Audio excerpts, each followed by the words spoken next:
Inhuman kiss. Kiss എന്നൊക്കെ പറയുന്ന സമയത്ത് നമുക്ക് പെട്ടെന്ന് ഒരു പ്രണയവും റൊമാൻസും ഒക്കെ തോന്നും. ശരിയാണ്, ഈ ഒരു സിനിമ എന്ന് പറയുന്നത് ഇൻഹ്യൂമൻ കിസ് എന്ന് പറയുന്ന ഒരു റൊമാൻറ്റിക് സിനിമയാണ്. റൊമാൻറ്റിക് ഗോസ്റ്റ് ഹൊറർ സിനിമയാണ്. ഈ സിനിമ ഒരു തായ്ലൻഡ് ഫിലിമാണ്.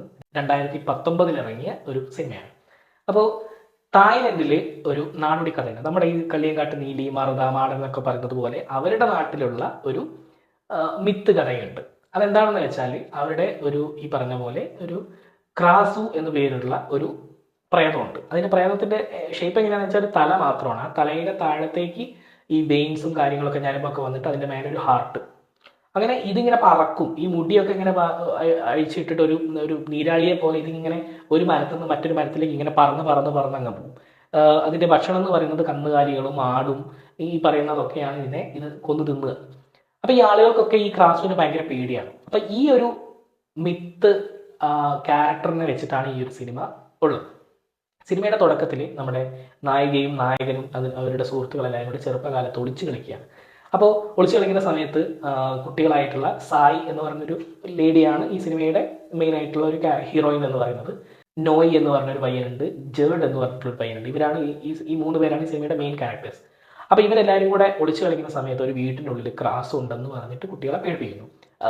ജേർഡാണ് ഈ ബാക്കിയുള്ള കുട്ടികളോട് പറയുന്നത്. പക്ഷേ അപ്പം തന്നെ പറയുന്നത് അയ്യേ ഞാൻ വെറുതെ പറഞ്ഞതാണ്, നമുക്ക് കളിക്കാം, ഒളിച്ചു കളിക്കാമെന്ന് പറയുന്നു. പക്ഷേ ഇതിൻ്റെ അകത്തേക്ക് പോകുന്ന സായി ഇതിനകത്ത് വെച്ചിരിക്കുന്ന ഈ ഒരു റൂമിൻ്റെ അകത്ത്, വീടിൻ്റെ അകത്ത് വെച്ചിരിക്കുന്ന ഒരു ബോക്സ് കാണാം. അവൾ അതിൻ്റെ ഉള്ളിലേക്ക് നോക്കുന്നു. സീൻ അവിടെ കട്ടാകുന്നു. പിന്നെ 10-20 വർഷങ്ങൾക്ക് കഴിഞ്ഞതിന് ശേഷമാണ് സിനിമയുടെ ബാക്കി കഥയിലേക്ക് വരുന്നത്. ഇവരൊക്കെ വളർന്ന് വളരെ മെച്യൂരിറ്റി ആയിട്ടുള്ള മുതിർന്ന ആളുകളായി മാറിയിരിക്കുന്നു. അങ്ങനെ സായി ആണെങ്കിൽ അവിടുത്തെ ഒരു നേഴ്സായിട്ട് വർക്ക് ചെയ്യാണ്. നോയ് ആ ഒരു ഒളിച്ചുകളി സംഭവത്തിന് ശേഷം ആ നാട്ടിൽ പിന്നെ കണ്ടിട്ടില്ല. കാരണം നോയിയെ ഇവർ വിചാരിക്കുന്നത് ഈ ക്രാസു എന്ന് പറഞ്ഞ സാധനം പിടിച്ചോണ്ട് പോയി, ആ ഒളിച്ചു കളിക്കുന്ന സമയത്ത് ക്രാസു ഒന്ന് പിടിച്ചോണ്ട് പോയി എന്നാണ് പിള്ളേരെല്ലാവരും വിചാരിക്കുന്നത്. പക്ഷേ സായിക്കും ജേർഡിനൊക്കെ അറിയാം നോയ് എവിടെയെങ്കിലുമൊക്കെ ജീവനോടെ ഇരിപ്പുണ്ടാവും, നോയ് എപ്പോഴെങ്കിലും വരും എന്നൊക്കെ അവർ വിശ്വസിക്കുന്നുണ്ട്. ജേർഡിനാണെങ്കിൽ സായിയെ ഭയങ്കര ഇഷ്ടമാണ്. ഒരു വൺ സൈഡ് ലവ് അവിടെ വർക്ക് ചെയ്യുന്നുണ്ട്. പക്ഷേ സായിക്ക് ജേർഡിനോട് അങ്ങനെ അത്ര ഒരു റൊമാൻറ്റിക് ഒരു ലവ് അഫെയർ ഇല്ല. അങ്ങനെ ഇരിക്കുകയാണ് ഇവരുടെ ഈ ഒരു ഗ്രാമത്തിൽ ഒരു ആടും പശുവും ഒക്കെ മരണപ്പെടുന്നത്. ഒരു അതിഘോരമായിട്ട് തലയൊന്നും ഇല്ലാതെ ഒക്കെ മാംസമൊക്കെ ഭക്ഷിച്ച് ഏതോ ഒരു ഭീകരജീവി പോകുന്നുണ്ട് എന്നുള്ള കാര്യം ആളുകളെയൊക്കെ ഭീതിയിലാഴ്ത്തുന്നത്, പേടിപ്പെടുത്തുന്നത്. അപ്പോൾ ഇവർക്ക് ഉള്ളിനുള്ളൊരു പ്രശ്നമുണ്ട്. എന്തെങ്കിലും ഒരു ജീവിയായിരിക്കും, പുലിയോ അങ്ങനെ എന്തെങ്കിലുമൊക്കെ ഒരു ജീവിയായിരിക്കും. അപ്പോൾ അതിനെ പിടിക്കാനായിട്ട് കുറേ ആൾക്കാർ നടക്കുന്നുണ്ട്. കാട്ടിനുള്ളിൽ നിന്ന് ഇറങ്ങി വരുന്ന ഈ ഒരു ഭീകരജീവിയെ പിടിക്കാനായിട്ട് അവർ നടക്കുന്നുണ്ട്. അങ്ങനെ ഒരു ദിവസം മറ്റൊരു ഗ്രാമത്തിൽ നിന്ന് ഒരു മന്ത്രവാദി പോലെയുള്ള ഒരു വ്യക്തി വരുന്നു. അവരുടെ ഒരു ടീമായിട്ട് വരുന്നു. അവരാണ് ഈ ഗ്രാമത്തിലുള്ള എല്ലാവരോടും പറയുന്നത് ഈ ഗ്രാമത്തിൽ ക്രാസു ഇറങ്ങിയിട്ടുണ്ട്. അതായത് ഞാൻ പറഞ്ഞല്ലോ ആ ഒരു മിത്തകഥയിലുള്ള ആ ഒരു പ്രേതം അത് ഇറങ്ങിയിട്ടുണ്ട്. അത് ഇന്നും ഇന്നലെ അല്ല ഇവിടെ ഇങ്ങനെ കറങ്ങി നടക്കാൻ തുടങ്ങിയിട്ട് വളരെ കാലങ്ങളായി. ഞങ്ങളുടെ ഗ്രാമത്തിലുണ്ടായിരുന്നു, ഞങ്ങളുടെ ഗ്രാമത്തിലുള്ളതിൻ്റെ ഒന്നിനെ ഞാൻ കൊന്നിട്ടുണ്ട് എന്നൊക്കെ ഈ മന്ത്രവാദി പറയുകയാണ്. അതിനൊപ്പം തന്നെ ഇപ്പോൾ ഈ ഒരു ഗ്രാമത്തിലുള്ള ഒരു പെണ്ണിൻ്റെ ദേഹത്തോ അല്ലെങ്കിൽ ഒരു ആണിൻ്റെ ദേഹത്തോ ഈ ഒരു ക്രാസു ഒളിഞ്ഞിരിപ്പുണ്ട്.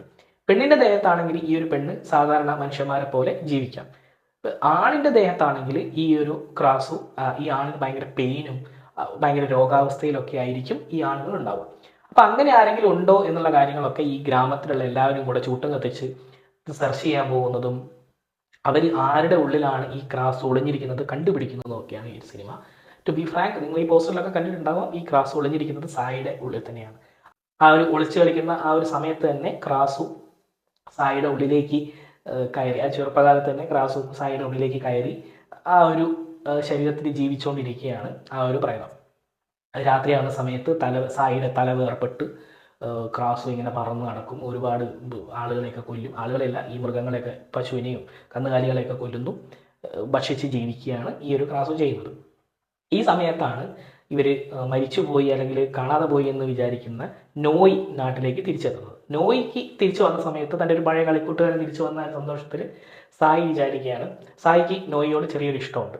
ഞാൻ പറഞ്ഞു, ജേർഡിന് സായിയോട് ഇഷ്ടമുണ്ട്, സായിക്കാണെങ്കിൽ നോയിയോടാണ് ഇഷ്ടം. അങ്ങനെ ഇതൊരു ട്രയാങ്കുലർ ലവ് സ്റ്റോറിയും കൂടെ ഈ ഒരു സിനിമയിൽ നടക്കുന്നുണ്ട്. സായിക്ക് അറിയാം തൻ്റെ ഉള്ളിലാണ് ഈ ക്രാസ് ഉള്ളത്. അപ്പം അതുകൊണ്ട് തൻ്റെ ഉള്ളിലുള്ള ഈ ഒരു ഭീകരജീവിയെ ആരും കണ്ടുപിടിക്കാതിരിക്കാൻ വേണ്ടിയിട്ട് അവൾ ചെയ്യുന്ന ഒരുപാട് കാര്യങ്ങൾ, തൻ്റെ കാമുകനായി കാണുന്ന ആളോട് ഈ കാര്യങ്ങൾ തുറന്നു പറയുന്നതും അവർ രണ്ടുപേരും, ഈ നോയി ആണെങ്കിലും ജേഡ് ആണെങ്കിലും തനിക്ക് ഇഷ്ടപ്പെട്ട പെൺകുട്ടിയായിട്ടുള്ള സായിയെ രക്ഷിക്കാൻ വേണ്ടി നോക്കുന്നതും ഒക്കെയാണ് സിനിമയിലുള്ളത്. ഒരു നാടോടി കഥ, ഒരു ഗ്രാമത്തിൽ നടക്കുന്ന ഒരു നോർമൽ കഥയായിട്ടാണ് ഈ ഒരു സിനിമ പോകുന്നത്. കാണാത്തവരുണ്ടെങ്കിൽ തീർച്ചയായിട്ടും കാണുക. ഭയങ്കരമായിട്ടുള്ളൊരു സീനുകളും കാര്യങ്ങളൊക്കെ സിനിമയിലുണ്ട്.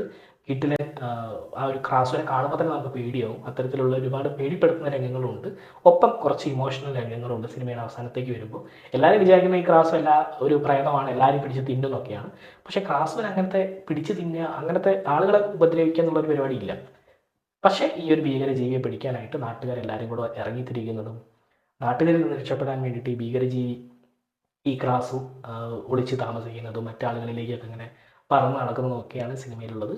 തീർച്ചയായിട്ടും കാണുക. ഒരു കിടൽ സിനിമയാണ്. ഇതിൻ്റെ അവസാനത്തേക്ക് വരുമ്പോൾ സായി ആരെ ഇഷ്ടപ്പെടുന്നു എന്നുള്ളതും ആര് സങ്കടപ്പെടും എന്നുള്ളതൊക്കെ നിങ്ങൾ കണ്ടു മനസ്സിലാക്കുക. അപ്പോൾ നാളെ മറ്റൊരു എപ്പിസോഡിൽ മറ്റൊരു സിനിമയായിട്ട് വരാം guys. See you guys. See you.